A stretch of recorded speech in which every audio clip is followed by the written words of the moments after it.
Well, look, it's not where the Bucs wanted to be at this point in the season, but it's still ahead of them. They still have a very important 3-game stretch that will decide who's going to win the NFC South this year. We're going to break it all down for you here on the next episode of Bucs Bonus. Live from the Stream Center in Tampa, Florida, the home of News Channel 8, your official Bucs station. This is Bucs Bonus on WFLA Now. All right, welcome into the Stream Center here at WFLA, your home for the Tampa Bay Buccaneers. Currently still tied, somehow, maybe even miraculously, for first place in the NFC South, despite, we'll call it a disappointing stretch. Let's just call it what it is. We've still got very important games coming up here. As always, I'm your host, Garrett Phillips, here with our Bucs Insider Aileen Hnatiuk, and of course, Scott Reynolds from Pewter Report. Guys, we're not going to talk about last week's game. It was on Thursday night, so thankfully we got to Well, you know what's not disappointing? Already. What's not disappointing? That lovely haircut of yours, Garrett. Looks great. Scott, you got a haircut. It does. Yes, thank you. I did. Look good. It was about time. Listen, let's be honest, it was getting a little out of control. So we took care of some business, unlike the Bucs these past couple of weeks. Yeah. But as we've mentioned, they have a very important game, one of 2 battles against that man right there, the former Buccaneer offensive coordinator himself. Here, as we actually travel to Carolina for our game against the Panthers, then of course they'll be coming down to play the Bucs in week 18 here in Tampa. Or sorry, 17. It's 18. Well, no, it is 18. Yeah. Bye weeks throwing you off. This obviously next couple of games are going to be very big factors into who wins the NFC South. Both teams are tied at the top of the division somehow, and all you got to do really if you're the Buccaneers is you got to win 2 games, and you can take home another NFC South crown. How, Scott, Aileen, how do they begin by making that happen? This is the hot potato division, right? Nobody wants this. It's like the Buccaneers tried to give it to Carolina by losing on Thursday night to the Falcons. All the Panthers had to do to be up at a full game in the division is just beat the Saints in New Orleans. It didn't happen. So it's kind of like, here, Carolina, you take it. And Dave Canales is like, no, Todd Bowles, you take it. Like, nobody wants to win this. That's why it's coming down. So funny, too. Yeah, that's why it's coming down to the end here. How do they do it? I don't know, Aileen. This is a team that is 1 of 5. I'm talking about the Buccaneers in their last 6 games since the bye week. Right. They have lost 2 games at home to the bottom 2 teams in the division, the Saints and the Falcons, in back-to-back weeks. I'm not sure what gives me any hope that they're going to beat the better team in the NFC South, the Carolina Panthers, on the road. And you look at Carolina, Aileen, this is a team that is, when I say up and down, when I say yo-yo, I mean it. For the past 7 weeks, they have gone win, loss, win, loss, win, loss, win, loss. And now, if the pattern holds, they're going to beat the Buccaneers on Sunday because that's what they've been doing according to their pattern for the past 2 months. It's a great observation. Win-loss. No, it's a great point that you make too. And you said this in one of your podcasts. You don't know what you're going to get from this team. Like you beat the Rams and then lose to the Saints last minute, which that game was crazy. And I think it's also kind of crazy that Saints fans are like, oh, Shuck is our guy. Like, okay, is he though? Or is he just, having a few good games? But anyways, no, I don't know either because I really thought, I know we didn't want to talk about the Falcons game, but I really thought that they were going to win, especially having Mike Evans and Jalen McMillan back. And even though And a 2-touchdown lead in the fourth quarter with 10 minutes left. Yeah, it's so having all these guys coming back healthy, I would like to imagine that that's going to help them on Sunday, but it did not help them when they played the Falcons. So I don't know either. I think if you've been, which Garrett, obviously he wants to talk about this later, the documentary, but watching this documentary, Raise the Flags on Amazon Prime. Oh. Yeah. And so for me and Scott, we're in the locker room after this game and I feel like I'm still not over the gut-wrenching vibe. And you could tell they were upset and sad.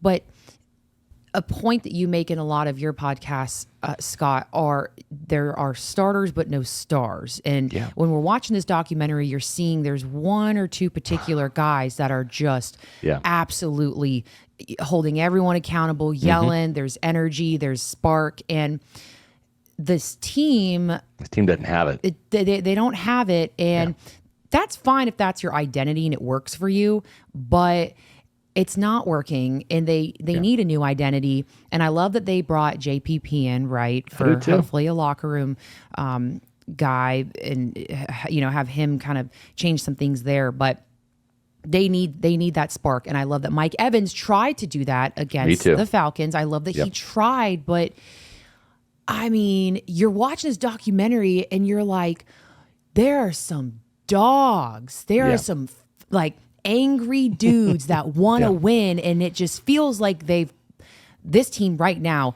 is so far away from that. Away from that. And you mentioned Mike Evans, Aileen, and he can't play defense. And the problem is the defense. This defense has given up touchdowns left and right, 28 points per game since the bye week. Yeah. And I give Mike all the credit in the world, and I agree with everything you're saying. It just, he did his part. I mean, 28 points should win most football games, right? I mean, that's pretty good. But this team is going to need probably 30 points or more in each of these next 3 games, at least, to have a chance to win, because the defense is so bad. I want this team to just let loose, be who you are, and be mad, because I think the day and age we're in, everyone's so concerned with media, how they're going to look, what they're going to say. If we say we're mad, are they going to take that the wrong way and think that we're like, please, like, if you're going to worry about that, then I don't think you should be, playing a professional sport, because that's just what comes with it. It's what comes with it, and whatever. Finger pointing can be a good thing. Yeah, friction in the locker room can be a good thing. It doesn't mean that the locker room is fractured. It means leaders are holding other guys accountable. That's what's missing in this team. And you need that now. And I hate to bring this up, but I love this point you made as well, that they're a little soft right now. Yeah. Like, look each other in the eyes. They say this whole mirror thing, look each other in the mirror. I think you should look at your jersey.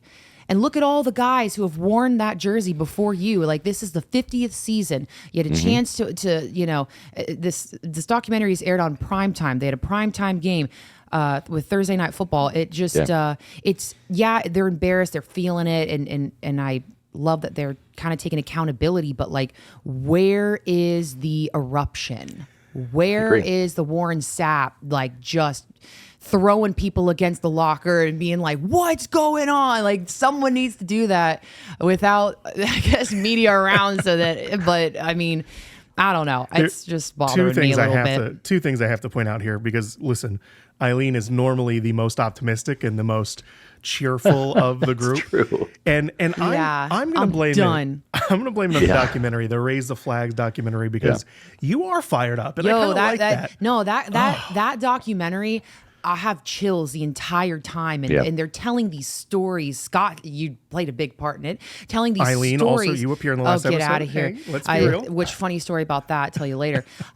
There are these stories within the story, and like, the team has used these little stories as motivation. I mean, we could talk about it for hours, but what is this team doing right now? It's just like, the average is like good enough. Like, the vibes are good enough. Okay, we're all pissed off. Like, that's good enough. Like, no, it's not. Yeah. Like, what are we all using? How about Jalen almost breaking his neck? Yeah.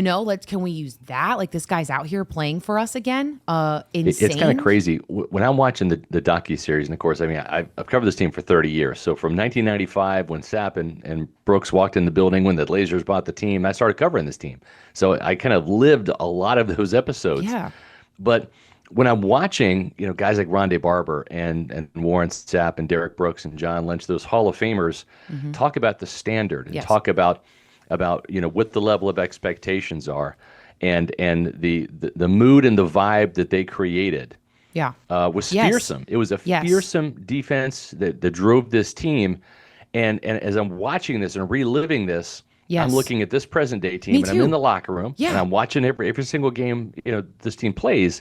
And I'm you're like, what the, it is a far cry from what it used to be, and so listen, this team can finish anywhere from 10-7 to 7-10. Anything's on the table. Win the division, let Carolina win the division. Everything's on the table.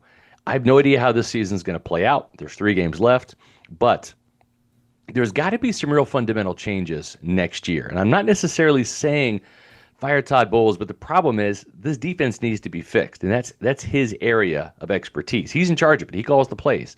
So whether it's keeping Bowles but getting an actual defensive coordinator and firing some of these assistants, something's got to be done, because we have seen now, year in and year out, this team barely wins the NFC South at the very end of the season. Oh, and by the way, the NFC South is the worst division in football. Yep. So this team is nowhere near being a Super Bowl contender. This team, I think if they do finish 10-7, there's a good chance they could lose their home playoff game again, something they've done 2 other times now under Todd Bowles. So, I mean, they're probably going to play Seattle or San Fran. Those are 2 very tough teams. I don't feel good about that. Do you, Garrett? No, not at all. It's funny because we've beaten both those teams this year, which is insane to say out loud considering where those teams are versus where we are.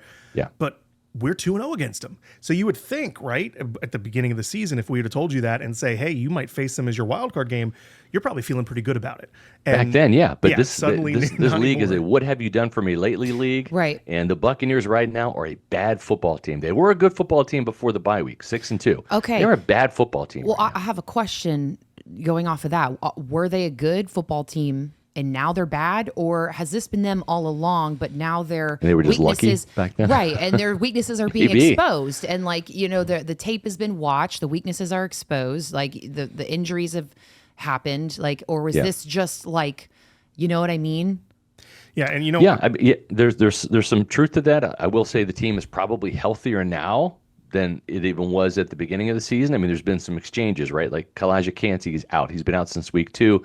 Same with Cody Malk, right? But then you have Mike Evans back now, and Jalen McMillan's playing for the first time, and Bucky Irving is back, right? So there have kind of been some give and take on the injury front.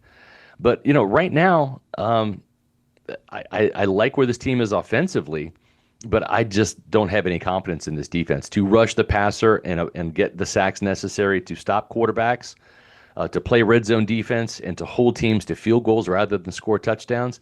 And then also to just do simple things. Stop the run, not give up explosive passing plays. You know, this team has lost plenty of games this year to backup quarterbacks and rookie quarterbacks. And, you know, and this team, they got Bryce Young this week. They're going to have another backup quarterback in Quinn Ewers the next week against Miami. So I don't know. Todd Bowles and this Bucs defense, they're going to prove me wrong, because right now I have zero confidence in them. I don't think they have any confidence in themselves. and something I love, And they're playing like it too. as I mentioned earlier, when Aileen, you were talking about that documentary, you kind of had to censor yourself a little bit, because I know what you really wanted to say is that they don't have any, for lack of a better term, I'll use a nicer term for it, God. jerks, right, on the defense. They don't have the Warren Sapps or the Ndamukong Suhs, the jerks on the defense that maybe raise that attitude level a little bit. You got to be scared of somebody. I love what Baker did when he came in, and I love that he created this, like, hey, I'm cool with you, you're cool with me, like we're all boys kind of thing. But someone needs to be like feared.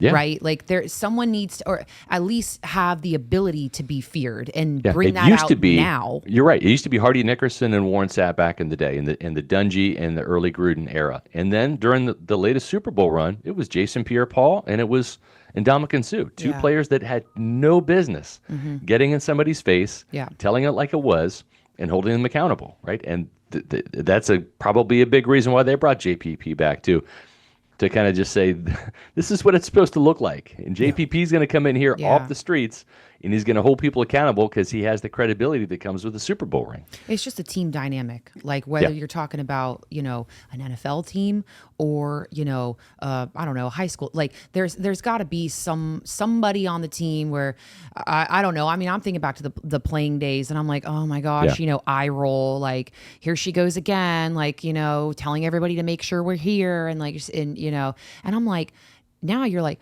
okay, that was the person that, had to be feared or that no one really liked or whatever, because they're the bad guy. They're holding everyone accountable. They're, calling everybody out. They're not, kumbayaing every, Friday night. Like, and, listen, there's a lot of criticism, obviously, online that has gone to Todd Bowles and to Baker Mayfield about where the Bucs are at right now. But I think people are starting to talk about, at least this week I've heard, a lot more chatter about the people who are picking the players for the team. Unfortunately, that means general manager Jason Licht.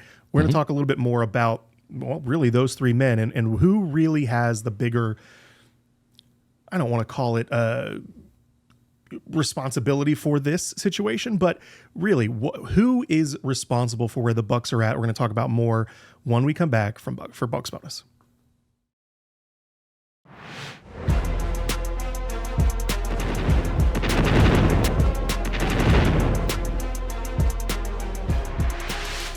Welcome back here into the Stream Center. WFLA, your news channel, your official channel, I should say, for the Tampa Bay Buccaneers. Aileen Hnatiuk, Scott Reynolds of Pewter Report here with me, Garrett Phillips, your host. And we were just talking about the team seems to kind of lack that kind of killer mentality, especially on the defense. And a lot of people are now starting to ask if Jason Licht is part of the problem there, because earlier in the offseason, Licht really kind of made headlines about talking about former players like Devin White, for example, and saying that we don't want to pick a-holes, is how he put it, right? Yeah. We don't want to pick a-holes for this team, and we want to pick quality people who are quality players who are quality people. Well, now fast forward to, these last 3 weeks of the season where you're questioning, do the Bucs have that kind of killer mentality on defense that they need to succeed? Aileen, Scott, is this Jason's fault? Yeah, he has some culpability in this for sure. I mean, he's the general manager. It's his team. He drafts the players, and of course, it consults with Todd Bowles as well, especially on the defensive side. But if you go back to 2018, he drafts Vita Vea. That's a hit. But then in subsequent years, he drafted Devin White in the first round in 2019. A good pick initially. 2019, 2020 showed a lot of promise, up then won the Super Bowl. Then the ego kicked in, right? Then you look at Joe Tryon-Shoyinka, who was a bust, first-round pick in 2021. The top pick in 2022 was Logan Hall. He's kind of been a bust. He's been an okay player, but hasn't not lived up to his draft billing. Then you look at Kalijah Kancey, who was drafted immediately after Logan Hall because they kind of realized they made a mistake with Logan Hall in the first round of 2023. And by the end of the season, he will have started 28 games, but missed 23 in his career. So great when he's on the field, but you can't help the club in the tub. Then you look at Chris Braswell, second-round pick, another edge rusher that hasn't panned out like Joe Tryon-Shoyinka. So there's been Yaya Diaby, third-round pick in 2023, probably the best edge rusher, but he's not an alpha. He's not a Simeon Rice, Shaq Barrett, Jason Pierre-Paul type of player that they swung and missed at Hassan Reddick in free agency. So it hasn't been for a lack of effort, but it's been for a lack of execution, Aileen, and their front seven, as a result, is suffering.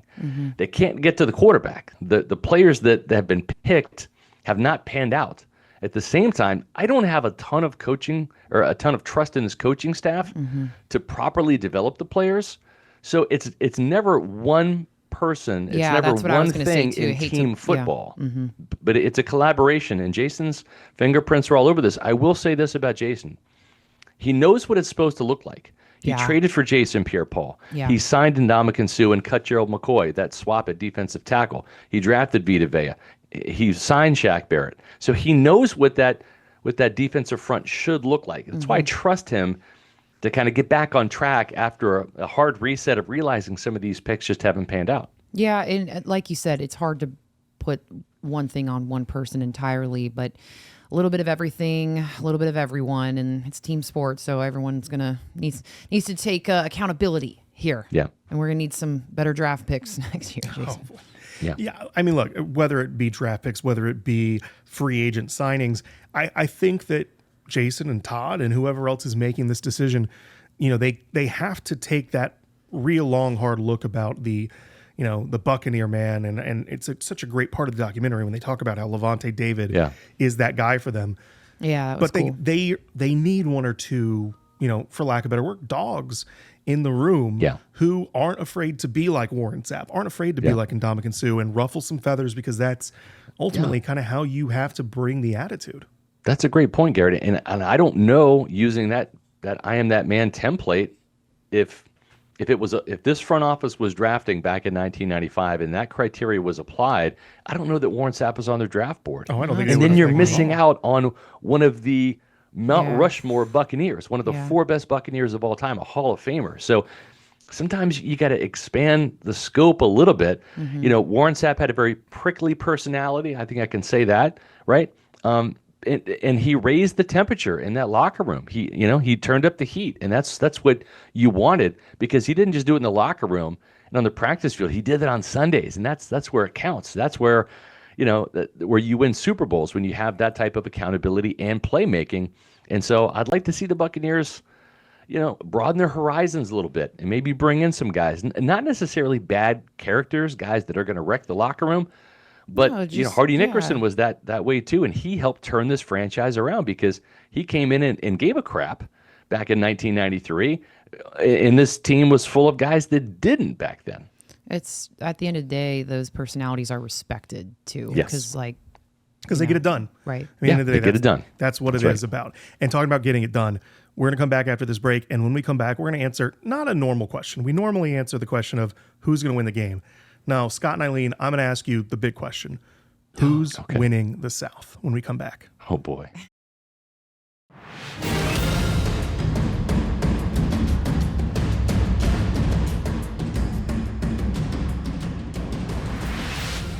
Back into the Stream Center here, News Channel 8, your official home for the Tampa Bay Buccaneers. Episode of Bucs Bonus.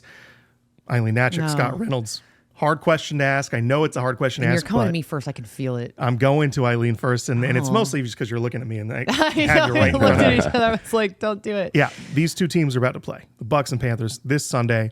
It's not the game that will decide the NFC South crown, but it will go a long way to doing so. So, not who's going to win Sunday.